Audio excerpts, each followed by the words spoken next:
We are possible activity. I said, got a tree here that's a pine tree. Of course, it's not very big, but it's bowed.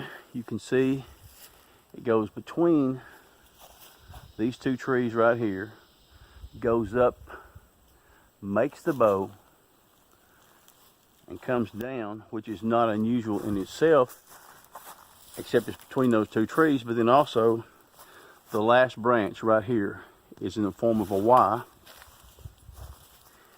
And as you can see, it goes around the trunk of this other tree. See, that's not something that's happened in nature by itself, I wouldn't assume. Here we are again, going all the way back down. Pretty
So it'll be something that's really, really neat. I've got about 6 different creatures there that you can see. I've got one that looks kind of like a dog man, and I know that sounds stupid. It's either he has a snout, and that's why I say he's like a dog man, but his fingernails are about, a half inch longer than what the end of his fingers are, and they're kind of pointed, very, very pointed. And so we've got a picture of him, and it's the very same place that we've gotten these other So he pictures doesn't of. have the tall ears like a dog man. He's got the ears on the side of his head, and his snout's a little bit shorter. Yeah. His snout's a little bit shorter that we can see, but I mean, he's got a strange looking eye, and he's looking right at the camera. And I think it's because he's that would be what we call a type 3 Gugwe right there, buddy. okay. The top, all right, and it's funny because like I said, the way he's staring at you, it's like I'm going to get this bait that you have right here, but we've got it. The way to get the pictures, what we've done, we've got 2 logs there and that we had found, and they're on top of each other, and so we're able to kind of spread them apart and put our bait in between there, so it has to stay longer in order to get it. Well, sure enough, he's looking at the camera and he's got his hand underneath there, lifting that thing up, trying to get the bait in between there. So, as I said, that's something. You think this is the same guy that left the handprints on the truck? Because they look like they got claws on them. I really think it's the same kind of animal. It's probably about 30 miles away. This one that left the handprints on my truck. We were actually there in Oklahoma, and we had been out to about 2:30 that night Bigfoot hunting. And so we came in. Something had come into camp about 5:30 that afternoon there, and I wasn't there. I was trying to help my son find our campsites, but they told me, yeah, we had something come in, but it ran off. Well, this is about 2:45 that night, and so I'm just getting settled down, and we got a bunch of group there for us, and so most everybody's snoring, and so it takes me a while always to go to sleep. So I'm sitting there just kind of looking out my tent. I'm looking through screen, and my truck's about 20 foot away, and all of a sudden my stars that I'm looking at disappear, and I'm like, oh man, what's that? And then they reappeared again, and I thought, oh man, your imagination's running wild with you. Well, all of a sudden there, about a minute later, they disappear again, and I'm finally getting my night vision, and I see this giant shadow about 2.5 foot above the roof of my Z71 Chevrolet, and he's walking, or it is walking around. It walks up and puts its hand on my truck windshield, and he looks in at the food that I've got. Well, I'm sitting there watching this for about 2 to 3 minutes. I lean down there, I get my pistol just in case, and I get a spotlight. I have found that they don't like light a whole lot more than they don't like guns. Guns, you pull a gun on one and you've made a mistake. But the spotlight, they tend not to like to have that spotlight shined on them. So I waited till he walked past. There was 2 men in front of me, them pup tents. that were oblivious to everything that was happening. But as he got up there, then I lit up the outside with that spotlight. Well, he took off running back to the woods.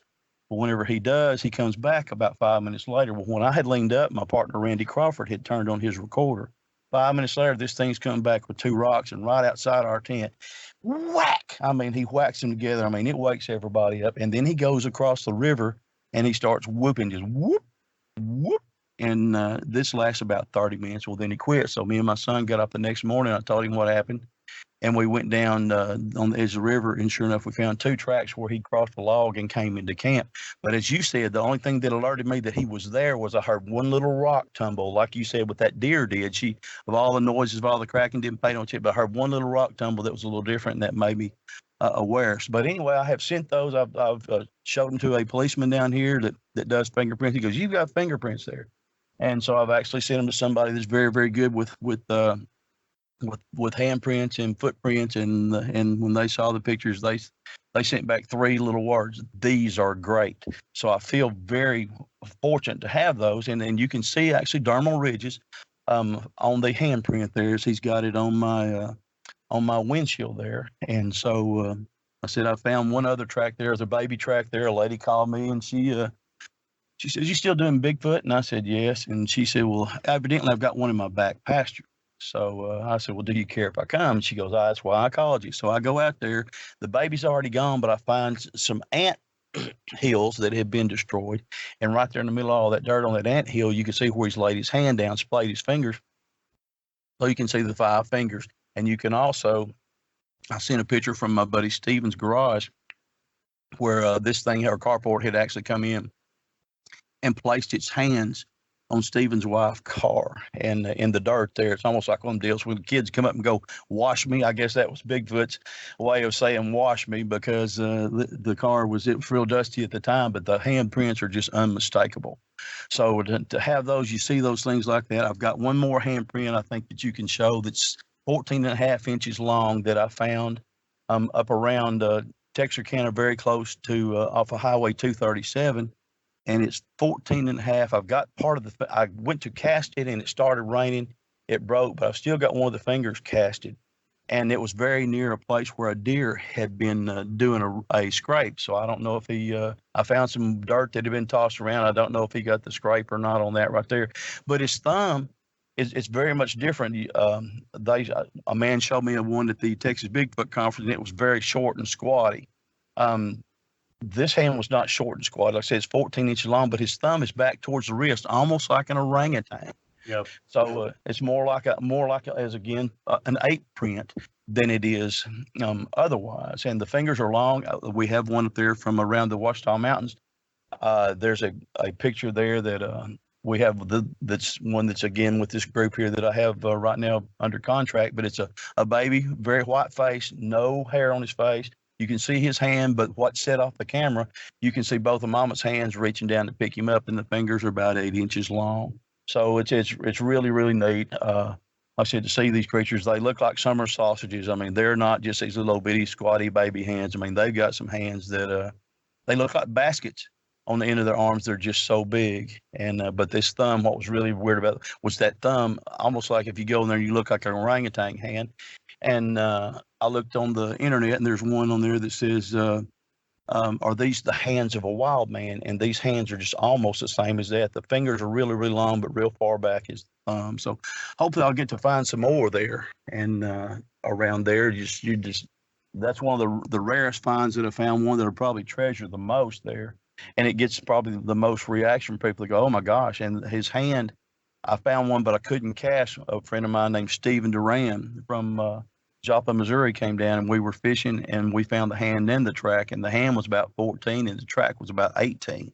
The foot track was about 18. So it was right on one of these levees where it had put his hand down on the ground to help go up the levee when it was wet. So, I mean, it was just monstrous. So after he saw that, the old Missouri State motto showed me, after I'd showed him, he said, "William, I think it's time that we went home." I said, "I agree with you." So we did, and we were very, very glad to get out of there, because that was one of the biggest footprints and handprints that I've ever seen. So as I said, I've been very fortunate to find some things like that, but you don't find it sitting on your couch. You've got to get out and look around. That's the best thing you can do if you want a Bigfoot, some kind of Bigfoot encounters. There's a lot of websites that are open. You're listening to your show, people that you have there that'll kind of give you an idea of where to go, and you go look around and get in an area where you're known to have the creatures, and get through there, and then start looking around, and then all of a sudden you see things, and the more you learn, and you'll find some people. Some of them are trying to buffalo you, and some of them are trying to get self grandeur. But you'll find some people that are actually honest, that all they want to do is help people, find Bigfoot, do something for the animal, that we can get it classified so we can all see it, because it's an amazing, amazing thing to see. It's not supposed to exist, but it does. I hear from Jerry Klein that in addition to peanut butter, they like Reese's peanut butter cups. He says they used to eat them all the time. We'd leave them for him.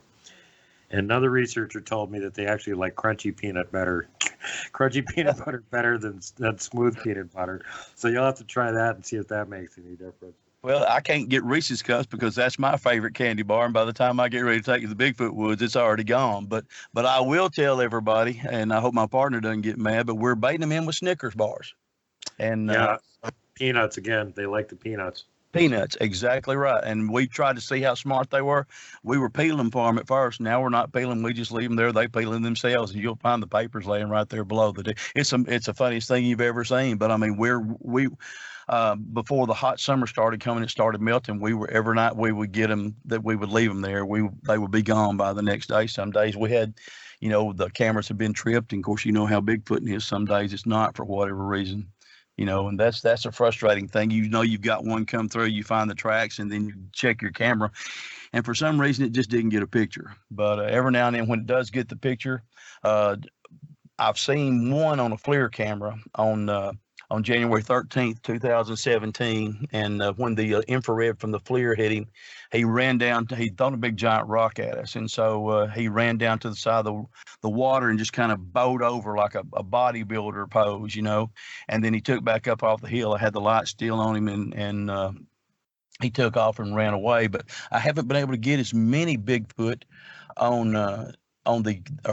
actually none besides that one right there on cameras that take the videos, but the ones that are still cams. And I'm actually my partner Stephen, and he suggested this first to me, that I generally don't tie mine down. I had lost my little strap, so I didn't put it on the tree, and I was putting it up on a brush top. Well, then, and just leaning it up there, I thought, well, that'll be good. Well, then all of a sudden we come back and we find that my camera's moved just a little bit. Well, he figured out, we're getting more activity by not tying this camera to the tree. Once you tie it to the tree, I think they recognize that it's an unnatural look and they don't mess with it. But just by leaving it up there on top of that brush pile like that, I came back one time and it was 5 feet away. He got mad, thrown a tantrum, and thrown it down on the ground, and that's part of it. That's part. Sometimes you win, sometimes you're the bug, sometimes you're the windshield, but that camera was pretty stout and it made it through, and I've actually got a picture of it inside the Bigfoot's mouth there. So that'll be something else that, like I said, that I'll be able to share later. But I'm being as honest with you and people, and from the people hopefully that have told you about me, that I'm not seeking grandiose or anything else like that. I just want people to realize these things are real, and to hopefully be able to have a sighting of their own. I've got my son in it. It took 33 years to make a believer out of my wife. I finally made a believer out of her. It took another year after that to make one out of her dad, and now her dad is one of my staunchest supporters, because he found the track in a puddle, the place we'd already gone. He has to leave early. It rained on us while we was down there. He comes back and there's a track in the middle of the puddle. So he was so excited. So now, man, he really helps me a lot. I'm thankful for him. He'll go down there with me. Sometimes you get some of these creatures, you're not sure about how they react, and you want somebody to go with you. And going down by yourself, I think there's strength in numbers as far as for the chance of real violent encounter when you have more than one person is a whole lot less than it is if you're just by yourself. But as I said, I've been out there by myself a lot of times. I've had a lot of experience by myself, and they haven't been really aggressive. They've let me know they were there, and sometimes they've let me know by throwing things that, hey, I'm not happy that you're here. But so far it's worked out good, and I'm on episode 1 here of your show for me, so I'm hoping that it'll continue to be the same way, and we can get to episode 2 and episode 3. So now you're speaking of tracks and mud puddles here. You got a couple of decent pictures here that you can actually show and talk about. What's up with the muddy mud puddle tracks with the big long tape measure in between them? Okay, that muddy track right there. Me and my son, like I said, I worked at UPS and for 35 years. And so they have what's called unpaid time off. If there's some extra driver or the volume doesn't come in, then you can take that day off without pay. So they called me early that morning and said, look, we're going to have a driver off here. Do you want to go? It was raining. My UPS route I had was nothing, just muddy roads. I'm like, heck yeah. So I took that off, but then my son was able to get to, he was in from dental school. So we went down there to the woods and about 6 o'clock that morning, because this is one way I find a lot of my tracks. I cruise the muddy roads after we get a rain, and you can find where they're crossing, or you can find where the other animals are crossing. And so when you do and you follow through there, then like I said, you find a lot of tracks. So as we came through that morning, we went down there and we saw on the berm of the road there where the ground had been messed up, like he had stepped in a real deep mud hole. But then once he stepped out, you've got the one track there, and it's about 16 and a half by 8.5. I can't remember exactly the dimensions of it, but that's about right. And then 7 foot 5 inches away is the other track, and it was some very hard dirt, even though it had water in it. And man, when my son hollered stop, and man, I stopped because I was looking at it and I was thinking, there's no way, and we did, and it was. You can see toes on both of those tracks right there, and you can see the sidebar on my Z71 Chevrolet there, my step-up rails there, and you can see my shoes up there in the end, and 7 foot 5. Most of the ones we have found are anywhere from 56 to about 61 inches on a big one. Well, that's the biggest I've ever had, and like I said, that's 7 foot 5 inches. So That's a hell of a step. and he wasn't running. He was just stepping. And I mean, and that's what's crazy about it. And then I have another one there that you can see that was I found on my deer lease up in a place called Cale, Arkansas. And he changed my whole deer pattern. I'd set everything up, and all of a sudden he moved in. I started noticing the structures. I noticed my deer weren't there. Then one day as I got in there, I went in there early and came out. Usually I don't go into the deer woods while it's still dark, but I came out, and when I did, there's his track right there by my trail. I'm like, oh crap. But it's full of water, like I said, and I had found it that way. And then there's one there that you can see. Hopefully it looks like it's a 3-toe track, and it's from down around the Fouke area. As I said, the Fouke monster's supposed to have 3 toes. But it looked like one of the toes had actually been caught in a trap. There's people down there that do a lot of trapping and stuff like that. It's a rural way of life, and looks like one of the toes has been cut off. But you can see my boot there by how big it is, and it's just filling up with water, and it's milky water. So we're probably 10 minutes, as you said, or 10 to 15 minutes behind this animal as he crossed through. There was another one that wasn't as clear as that, but that right there was just as plain as day. And it all of a sudden, when you see one like that, it makes you start looking around. You went, oh, good grief, how close is he by? So, but that's one way that I do find a lot of my tracks is to go up there like that right there and hit those dirt roads, and you spend some money on washing your truck when you get through, but when you find something, you'll find that doggone where you find those trails is generally, or those tracks is generally a place where there's a trail that they cross through, so you can get some other activity there. Once an area gets hot, you can that area can sometimes stay hot, for months, and then so make that hay while the sun shines, so to speak. Yeah. Yeah, it looks like you got a picture. I can't see quite if this has got 3 toes or not, but you got a multi-tool laying in it for size. Okay. That's exactly right. That was one I found this year. I found that on Pat Mays Lake in Texas, down at Paris, Texas, and it had been raining quite a bit that day. And there's a fishing tackle store. I love to fish, so I had gone down to the fishing tackle store. And I had been down there years ago and had seen something running down the edge of the woods, and I wasn't sure. So I went back down there this time, and me and my son were looking through the woods, and I stepped up out of a little ravine, and right where I stepped up, there's that track right there. There's actually another that's not as good as that, but because it had been raining, where the heel was has actually broken away. So I've only got like half that footprint, but that's like a 6-inch multi-tool, and I've got it set on the inside. You can see how thick and how wide those toes were. Those things were in about 2 inches deep, and they were probably about 2.5 inches to 3 inches. The big toe and the other toe were. So that's one of the biggest tracks that I've ever found. And that's an area that I go to quite a bit. You can go out there on the boat ramp some night, and you can hear them hollering across the lake. And there's quite a few animals around there. And of course, it's noted very well. some other Bigfoot researchers, have gone up there and looked around. But that's actually the best track that I've ever found around Pat Mays was that one right there. So, like I said, there's no when you look at the toes and you see the size of that 6-inch multi-tool, you can see that this is some kind of animal. So, and I'm anxious. I haven't got a chance to get back there yet, but I'm going to get back there real soon. Yeah, it doesn't even look like you can see the whole track. Like the end part of it goes off the edge of the picture. Yeah, it broke whenever he stepped up there. Like I said, he was stepping up out of a ravine, and he stepped on that bank right there. And then, like I said, it just cracked. You could see the rest of it down there where it had broken off there. But still, what you could find was just, I mean, it was amazing. There's no telling really how long that track was. I'm going to say that track was maybe close to 18 inches, judging by the toes and stuff. And but that was that would be my guess too. That sucker was big, whatever it was. He was big. And man, some of the ones I've heard scream up there, man, they've got to have lungs the size of basketballs. I mean, I would go to Lake Fork. Lake Fork is another area around Lake Fork, Texas. I would fish every Friday night, and you would hear those Bigfoot get into screaming wars across the lake. And the first time I heard it, I thought, you've got to be kidding me, because I'm there by myself putting in my boat, late at night on this boat ramp where people are dumping fish, and I'm up there. Then all of a sudden there's Bigfoot around this lake. But you would hear them do the screaming wars back and forth.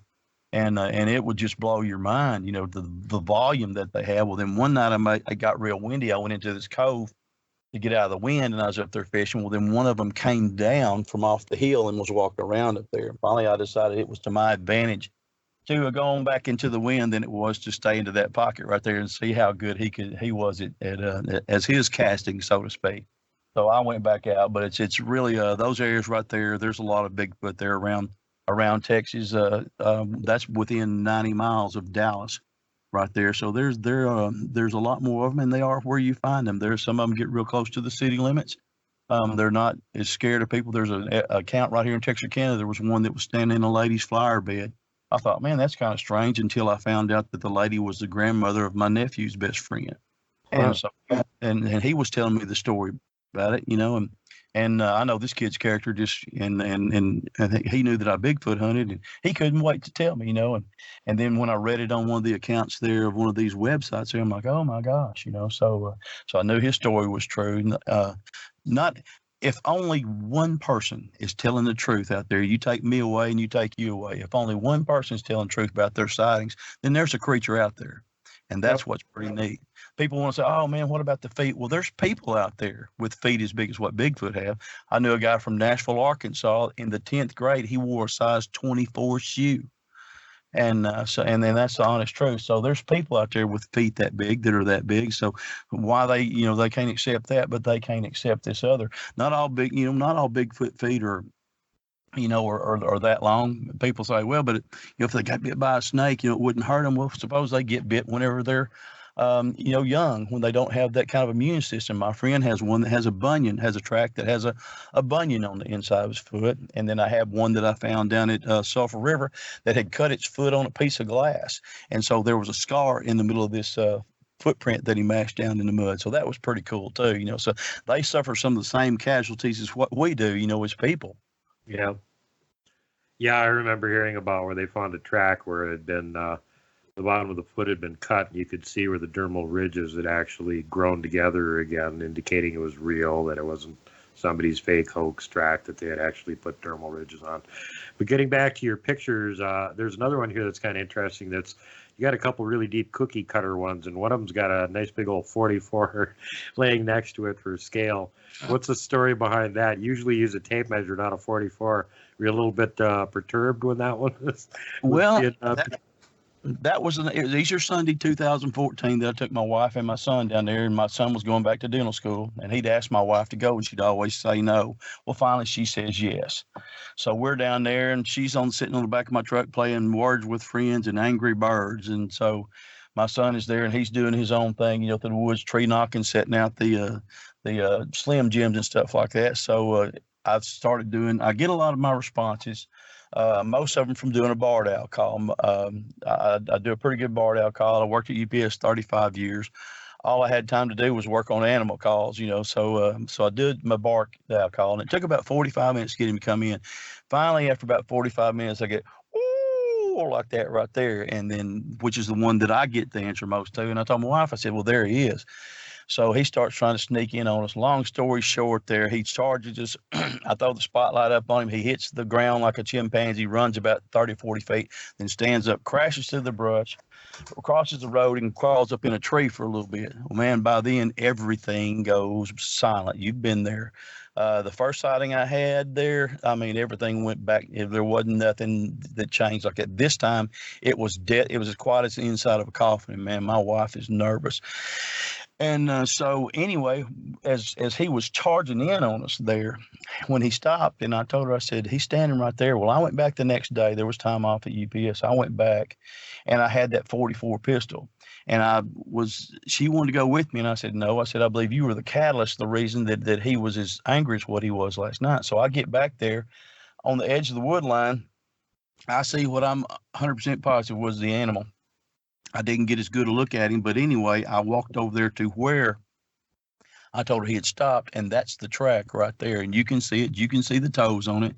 I said, I'm 280 pounds at that time. You don't see my track, but you see that one right there. That's a 44 Magnum.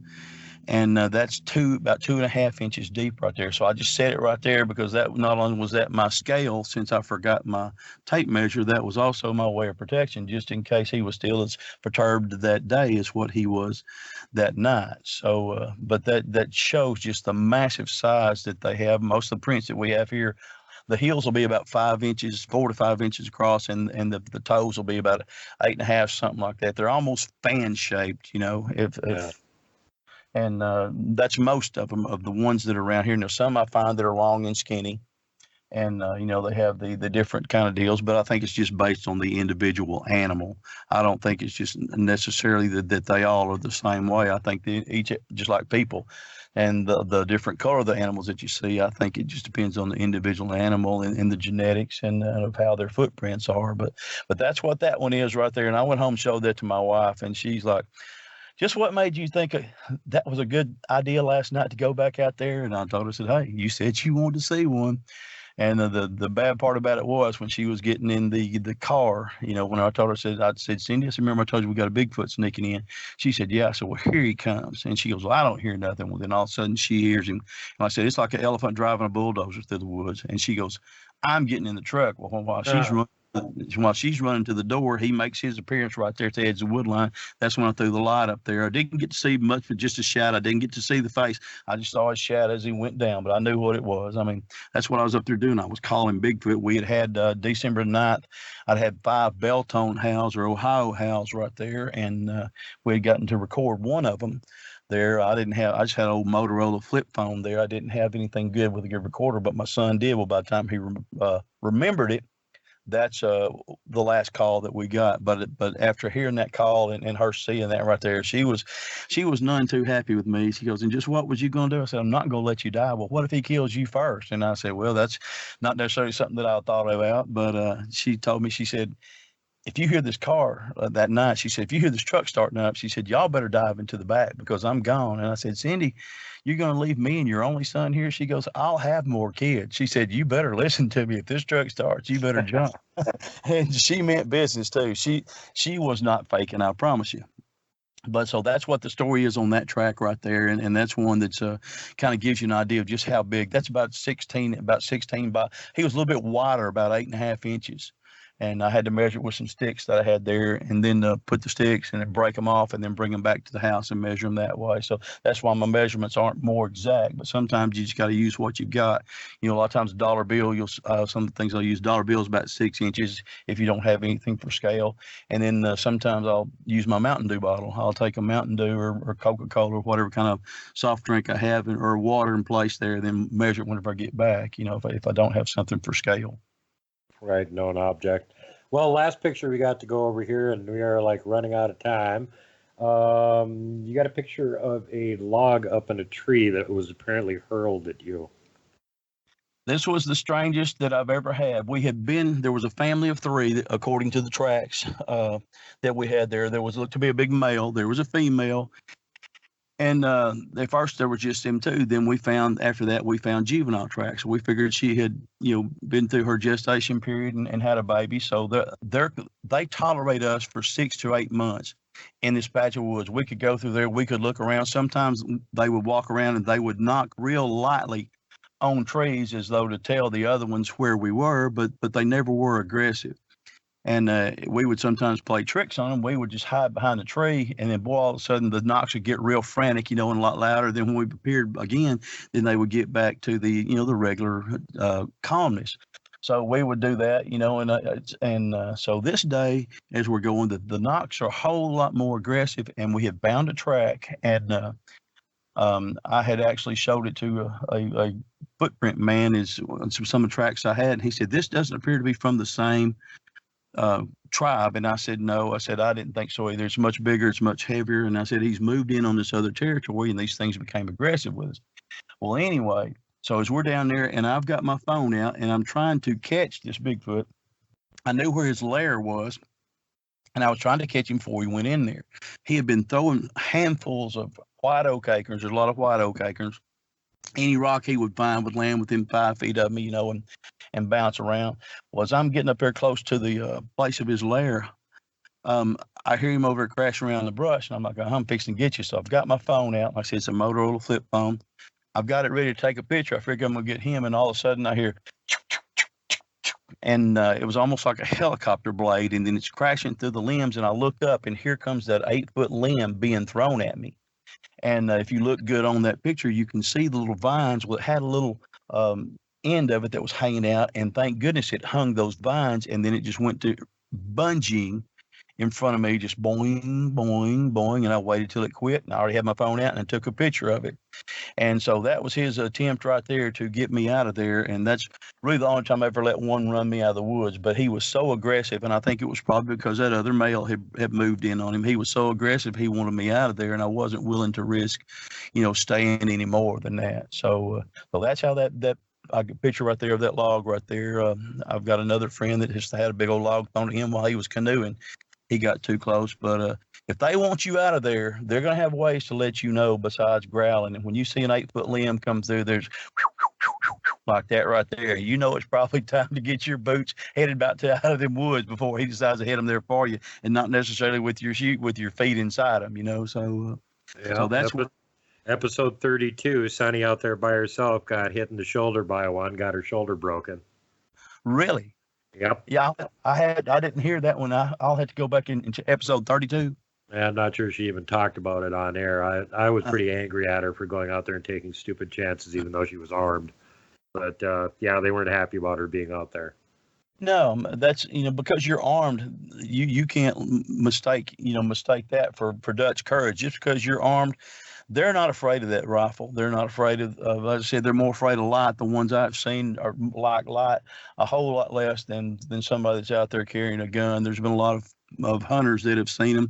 They don't pay any attention to that gun. But when you go out there and they realize what can happen or the wrong set of circumstances, and you're going to get hurt like that. And I said, it's not a teddy bear. And there's, if you see on a lot of these shows, these disclaimers say don't go out chasing these animals. It can lead to your harm or your death, and that's the truth. It just depends on, just like any dog. I worked at UPS 35 years, and you'd have certain dogs on certain days, and they were no problem. Then other days you go up and they want to bite you, or they would growl, just depending. And these Bigfoot are the same way. They're not all the same kind. Some of them have got that great disposition.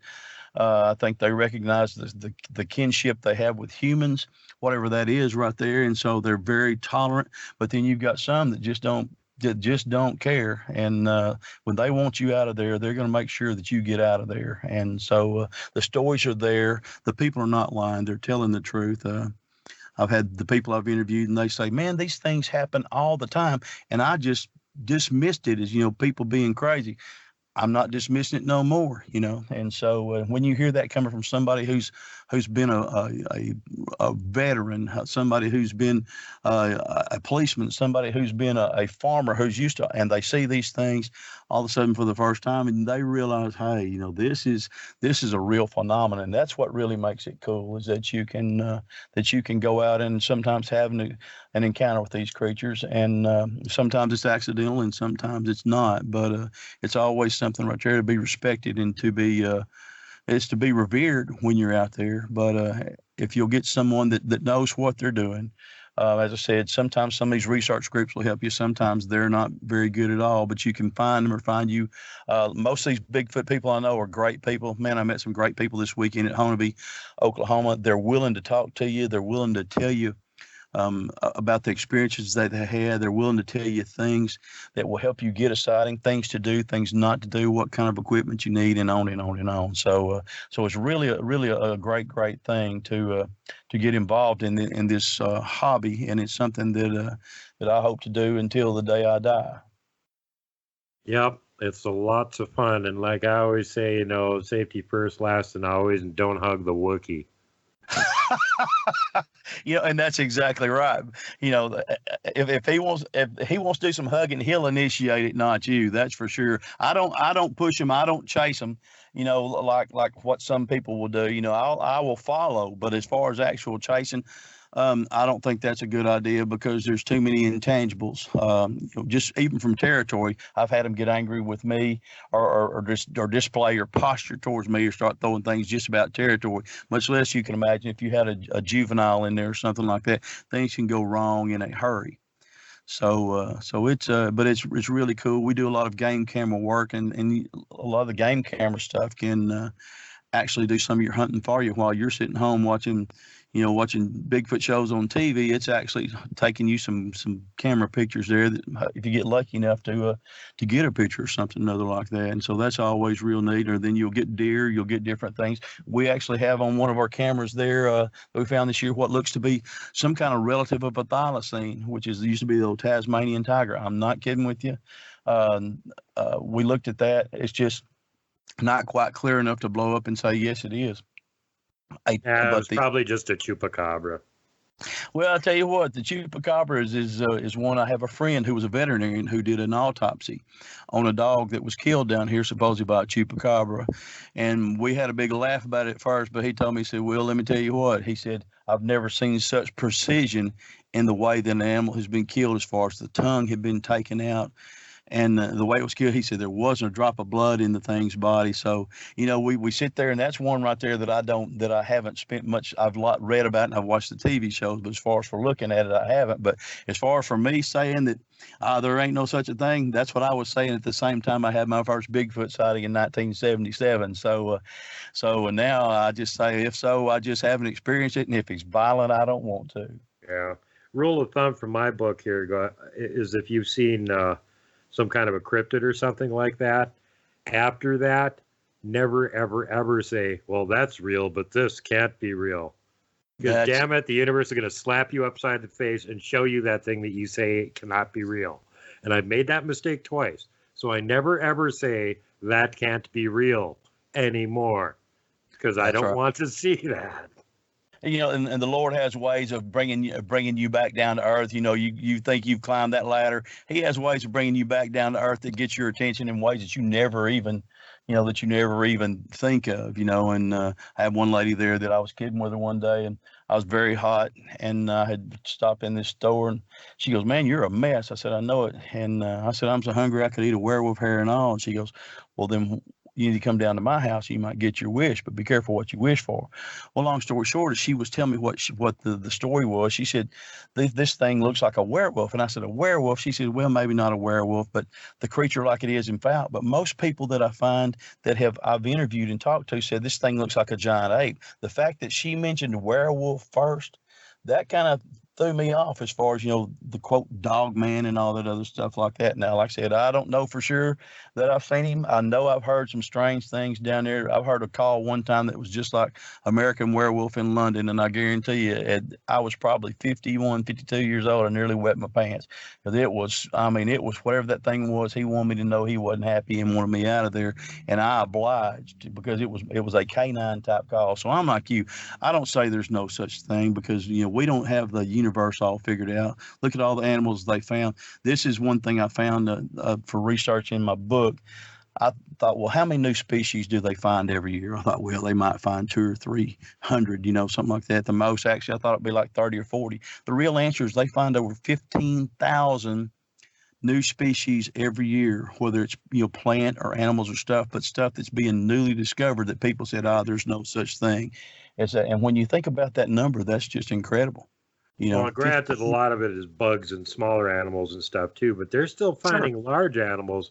I mean, they found the Tibetan wolf. They thought that was just a regular wolf species, and then they did some DNA testing and went, oh, it is a completely different thing. Right. And the billy ape, look at how recently they actually went, oh, gee, there really is this thing that isn't the same as a chimpanzee or a bonobo or a That's right. gorilla. Yeah. That's right. 6 foot tall ape that builds nests, and kills lions. You think, oh man, surely not. Well, the natives out there have been talking about it for years. Look at the mountain gorilla, how long it took for them to find the mountain gorilla. So there's things out there that we don't know about. As I said, not all these people are lying to you. When people have something like that, you can tell when you see tears in their eyes and you see chill bumps coming up on their arms, or you run across two people that are finishing each other's stories. You realize, hey, they've actually seen something out there. And, sometimes you're thinking, boy, I'm glad that wasn't me that happened to. But so there's real things out there that we don't quite understand. And that's one thing about these animals right here. Like I said, I would like to see them in a place where I don't have to worry about my safety or your safety, but then they can classify it, then they can preserve it because, down here, the hog population is just going crazy, and I think that's one reason the Bigfoot population is starting to grow here in Texas and Arkansas is because the hogs are just getting so prolific. But whenever you've got food, you've got predators. So that may be Bigfoot like bacon, just like we do. well, I tell you what, man, that's what I had for lunch. I had 2 bacon sandwiches, and it was just as good today as it was, yesterday when I had 2 bacon sandwiches. So you're right. They do enjoy that, I believe. And like I said, with those 5 Razorbacks that I told you I found, like I said, those were wild hogs. That's not a tame animal. One of them looked to be maybe 300 pounds, and like I said, he was just as dead as a doornail. So when you see stuff like that right there, but I'm not saying that to scare anybody. Just the same with anything. Just like you said, safety first. Be careful. But man, go out there. You can do just as much hunting with the camera as what you can with a gun if that's your thing. If you want to hunt with a gun, that's your thing too. If you see some of these other animals that die from having too much competition for food and stuff like that. So there's a niche for all these things just like that, and they feel their niche, whatever they are. They've been here all that time. I haven't experienced yet that there's some kind of different kind of being. If I do, I'll be the first one to admit it.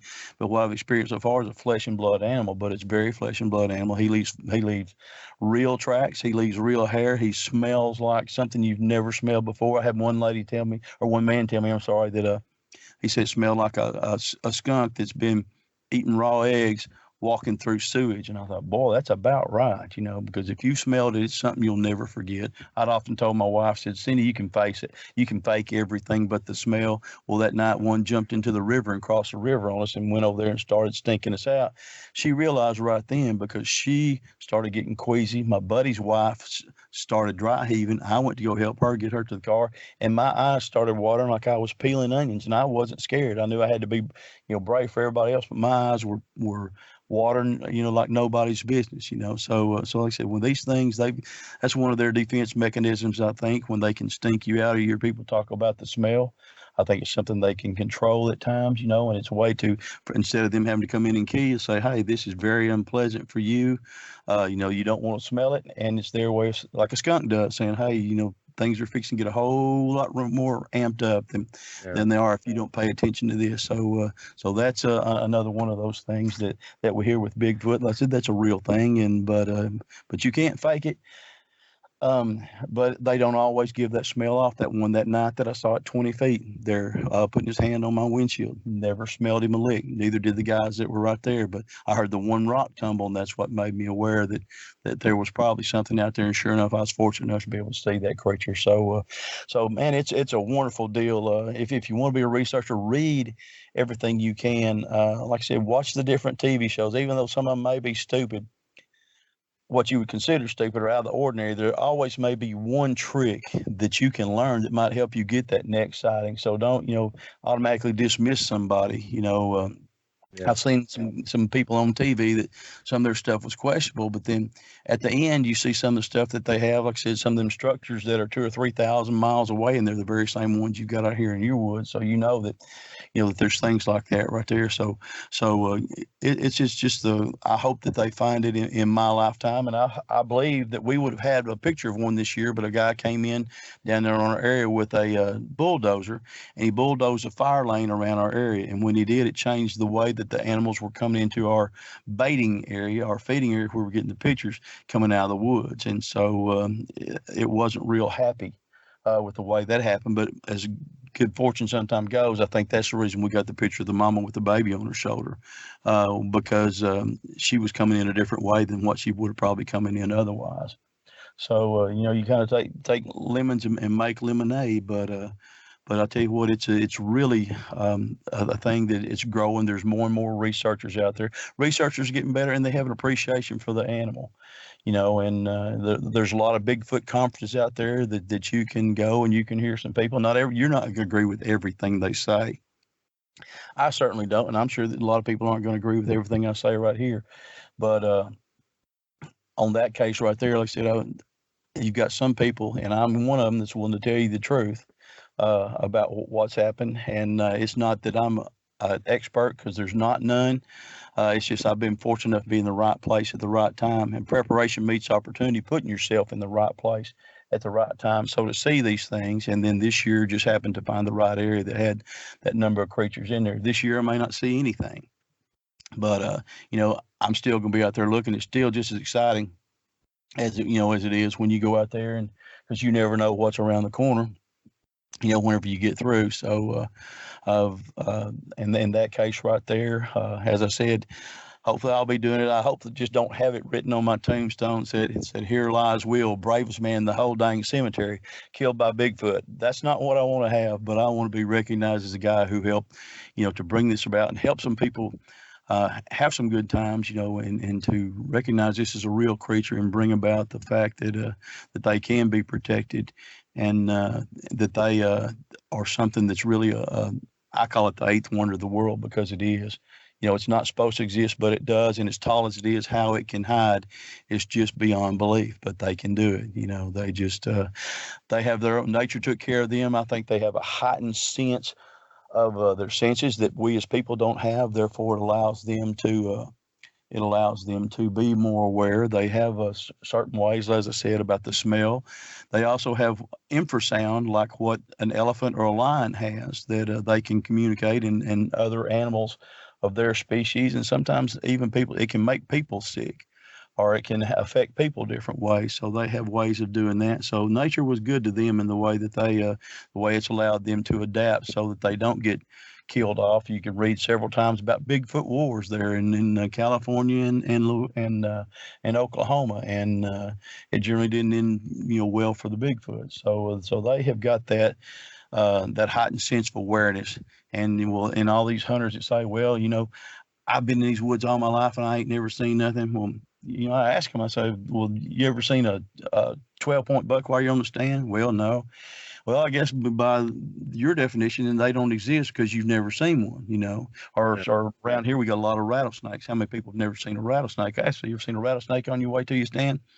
Well, no. Well, then they don't exist because you've never seen it. And then when you put it like that right there, well, what about these tracks, man? They're hoax. They said, did you actually see a Bigfoot make them? I said, no. Did you actually see somebody hoax them?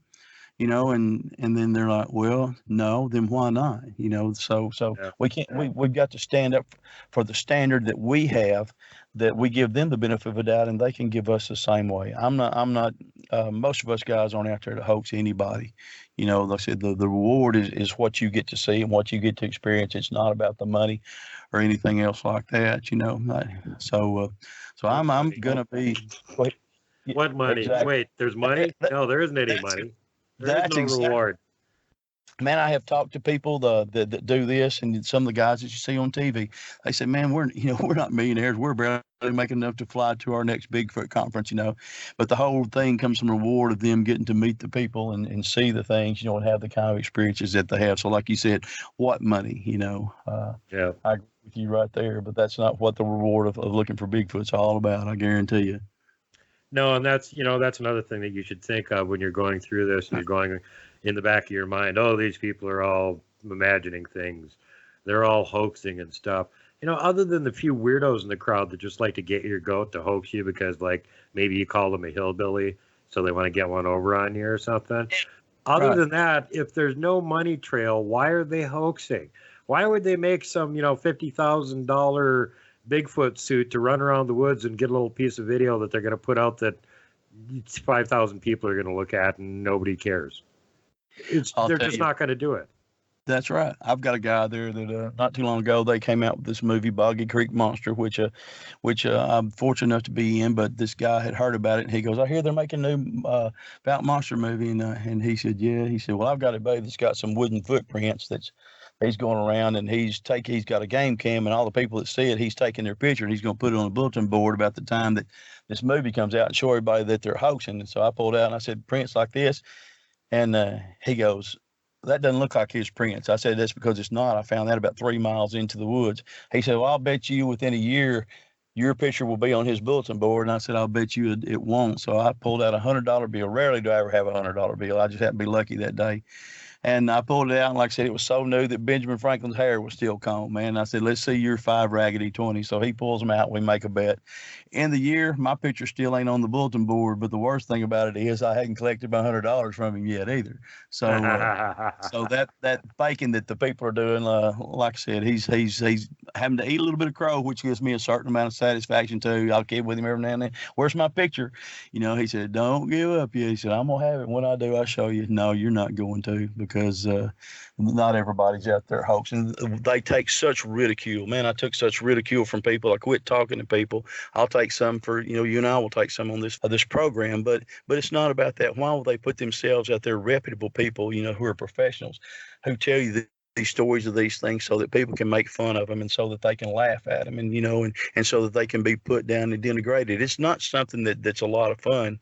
I've had times that I want to strike out for, at people for some of the things that they say, and I'm telling you stuff that's changed my life, man. Seeing Bigfoot the first time, I don't go into the woods deer hunting before the sun comes up, and I'm out before the sun goes back down. When I go into the woods, I would go for a walk, just have a good time. Now I've always got some kind of sidearm with me, not necessarily to kill nothing, but for protection. And so like I said, it's changed my life. When I go out boat riding, man, or driving, I'm scoping the edge of the wood lines, looking to see what's standing underneath one of those boughs of those trees to see if I can have another sighting. So it does change your life. So people that it does it, they're not lying to you. They're just the regular people that you go to church with, that you shop with, that your kids play on the same ball team, and they just happen to be in the wrong place at the right time, or the right place at the wrong time, and to have a Bigfoot sighting. But it's one of the most majestic creatures.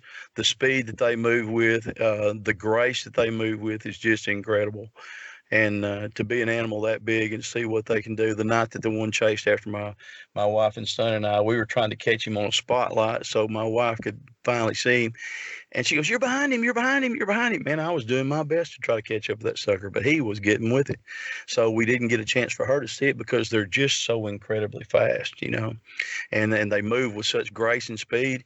And the thing, what a lot of people don't know, if you look at some of those videos, like on National Geographic, a lot of the things, the climbing they do is with one hand. A lot of the tree breaks they do, is with one hand. They just pull the thing up, so they pull themselves up out of the tree. So they're extremely strong, powerful, and fast. And people have heard about tree knocks.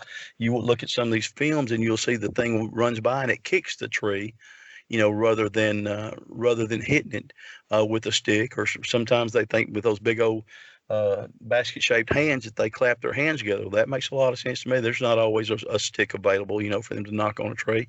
I have seen one tree down there where looks like he's used a rock about 9 feet above there to knock on the tree down there, and it has got several gouge marks in it. So I think, like I said, they'll use whatever's available, but that's one of their methods of of communicating with each other. But it's also one of their methods of communicating with us, like, "Hey, I'm over here." And so it's really a great experience to hear that right there. My buddy heard his first one about 3 months ago, I guess. And man, the look on his face, he looked like a kid on Christmas morning, man, that had wanted roller skates but got a bike. I mean, man, he was really excited. He goes, I finally heard a tree knock, you know. So it's really really an interesting thing, and I hope everybody that wants to get into it, you know, will, like I said, just go into it with an open mind and go into it with safety first. Don't take your kids until a lot later, because I think that on that right there, you don't want to scare them. You want to have more of an appreciation for the animal. Even whenever I took my son deer hunting, the first couple of deer I saw, I didn't shoot because I didn't want to ruin the quote Bambi effect. So when you take your kids, you know, you don't want to be scared. Just go out there, have a good time, drink some cokes, come back in, and they've enjoyed it. And then later on, man, then whenever you out Bigfooting, like my son is a dentist, he's out there Bigfoot hunting with me, and that just really means a whole lot right there. That's one of the things that really means a lot to me. And that when my wife goes, man, she's got the eyes of an eagle. She can see things I can't even think of, you know. So when you got your family out there, it makes it that much better as well. It's great to have the team with you. All right, brother. Well, thanks so much for coming on the show, and we will definitely have you back in the future. I really appreciate it, and I'm looking forward to having you back, actually. Duke, I appreciate it, man. I really do. I thank everybody that listens there, and I hope that you take what I say. I know I'm not going to change anybody's mind, but what I say is the truth, because it is. And once you get out there and you start seeing these things, just how much is open out there to us that we don't know, but how much fun you can find when you find that an old dog like me, I'm 60 years old, and I can learn something new that I think I've got it all. Then I don't. It makes it pretty cool. So I really appreciate you having me on your show. I hope you'll have me again, and I look forward to talking to you again. Hopefully, I'll have these pictures where I can start releasing some of those as well of the animals, because, like I said, I will take a polygraph test on TV in front of a nationwide audience to tell you that they're not retouched, they're not doctored, or anything else. There's not somebody in a costume or anything else like that. They're things that we've actually found out there in the woods, or that actually found us. So I really look forward to talking to you again. Thank you so much for having me, and folks for listening too as well. All righty, you're very, very welcome. And all you folks out there in listener land, don't forget, always try and be kind to each other. Pay it forward. Safety first, last, and always. Don't punt the puck, would you? Do not poke Dogman with a stick. Don't flip off the mountain giant, and God help you, whatever you do. Do not hug the Wookiees. Goodbye, everybody.